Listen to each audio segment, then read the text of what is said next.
I am Mohan Shandilya from the executive of Singapore. Today we are at New Delhi in India with Moscow media team to meet Mr. Shiv Khera, the world-renowned inspirational and motivational guru who has authored several books, and the most famous of them is You Can Win. Mr. Khera, our readers would be very happy to learn from you. When was You Can Win conceived, and what is its DNA, the building blocks? Well, I think the book probably was conceived more like 35 years ago when I went to Canada, started life washing cars. But I started penning down the book somewhere around 92, 93, and finally I got published, I think it was 97 or so, and my first publisher was Prentice Hall. This was published in Singapore. They had our international rights. And then, of course, the Indian subcontinent was published by Macmillan's. That's really how it started out. And what is the DNA of this book? I'd say the DNA is, it is simple to understand. It addresses day-to-day issues. This does not have the jargons or any kind of management principles. This is talking of motherhood truths.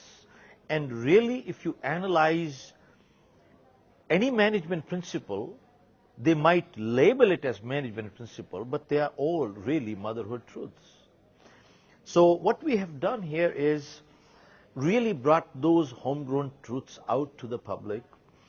When people see the kind of examples that we have, they can relate to it and they say, oh yeah, I went through that earlier, or it happened to me, or when that happens to me, that's what I'll do.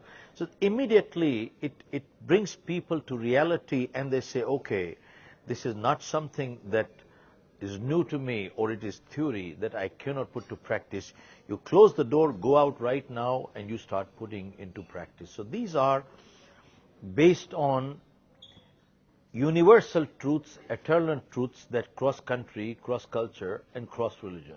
So it applies to every country, every culture, and it applies to every age group.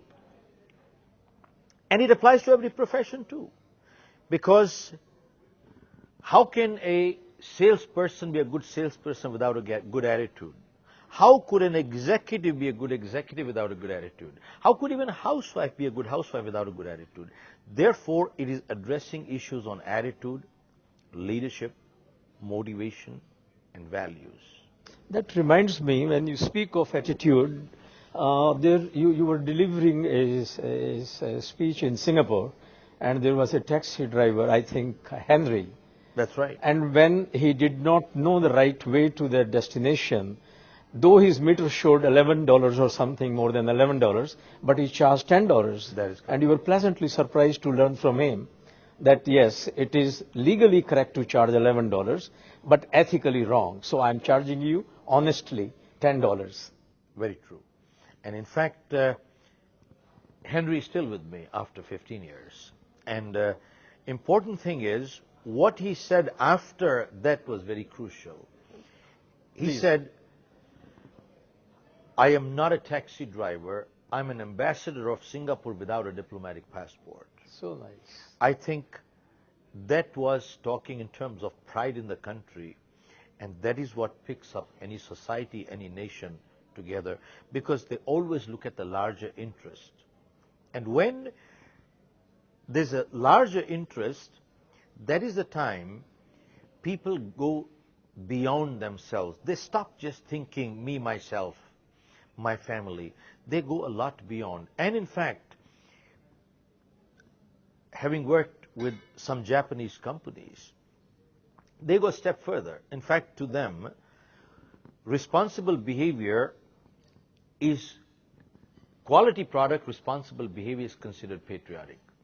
And poor quality, irresponsible behavior is considered unpatriotic.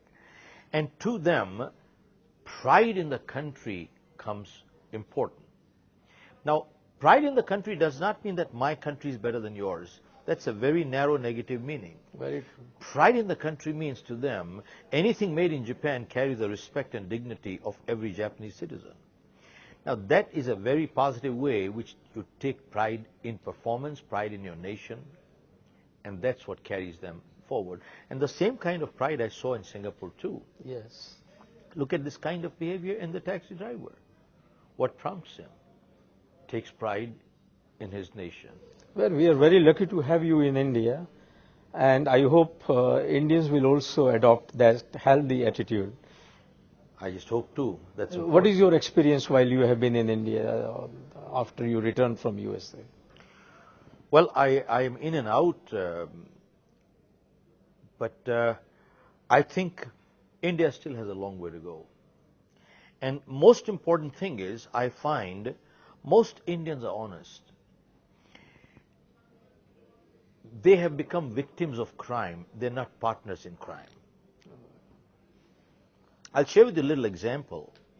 What is the difference between the two? See, if I apply for a license and bribe somebody and throw a more deserving person, what did I become? A partner, he became a victim. That's a license.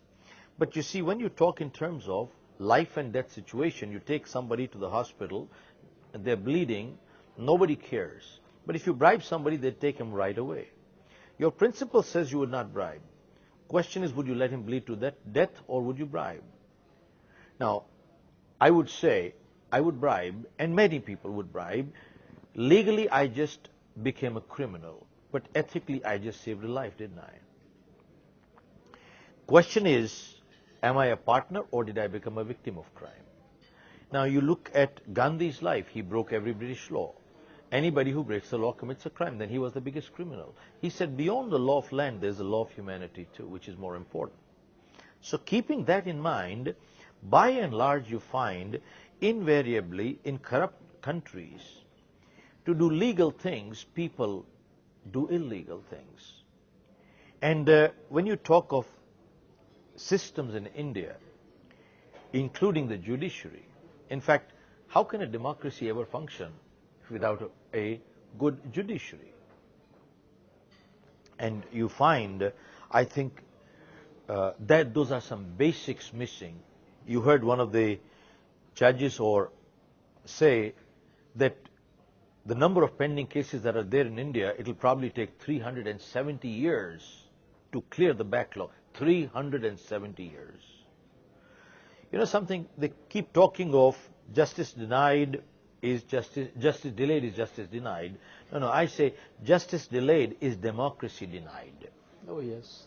It is total denial of democracy. There is no democracy if the custodians are missing.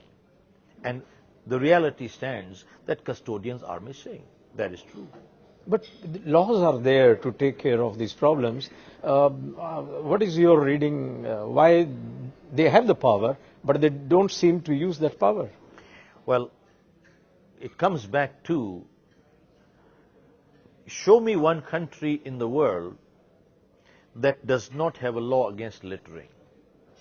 Every country has it. In fact, when we set up our office in Singapore, there were some people in the US, they were asking, well, how is the atmosphere there? There are things you can't do. Do you feel constricted? I said, no. I said, for an honest person, there's total freedom. Yes. For a criminal, it's not. Well, that's called civilized, in my opinion. And then I said, what is it that you want to do that you cannot do? That was my question to my friends in America. And impulsively he said, well, you can't litter on the street. I said, tell me, would you like to if you could? As a civilized person, would you like to if you could? You know something? He just kept quiet, right? He got the answer. So I asked him, I said, show me one country in the world that does not have a law against littering. Every country has it, but Singapore implements, that's all. What's the difference?